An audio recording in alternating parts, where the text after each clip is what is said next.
The Galaxy S7 from Samsung was one of the most popular phones of 2016. Even I own one. This is the new LG G6, just unveiled here in sunny Barcelona at MWC 2017. So if you own one of these, is it going to be worth buying one of these? Let's find out. The first thing you'll notice is the G6 is quite a bit bigger than the S7.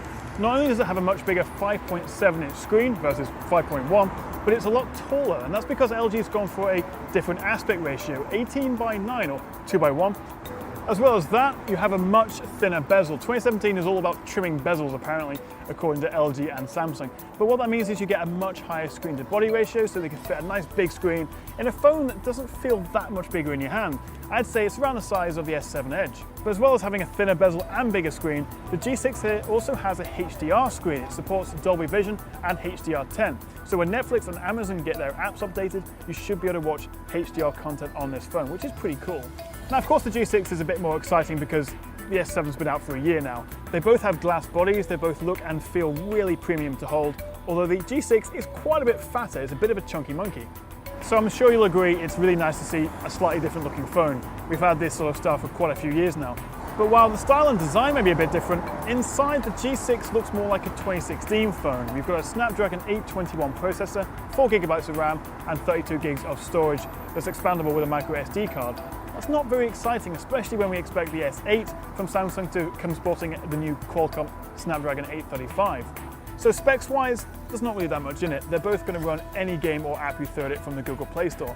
But one of the G6's biggest selling points are those dual cameras. You have a wide-angle lens which uses an f2.4 aperture and a 13-megapixel sensor, as well as your main 13-megapixel camera with a wider f1.8 aperture.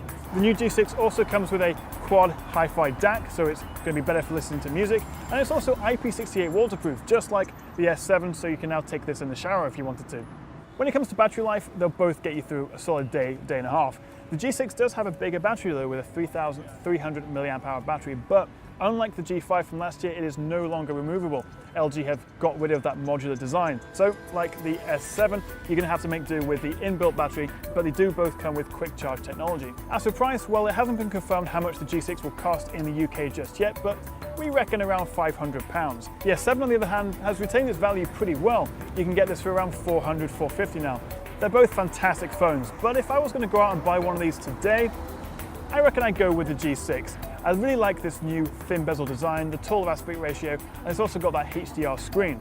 So that's just a quick comparison between the Galaxy S7 and the LG G6. Let us know what you think in the comments below, and stay tuned to Trust Reviews for more from MWC 2017 here in sunny Barcelona.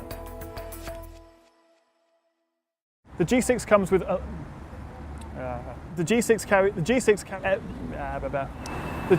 like camera, so you can shoot. Okay, this time.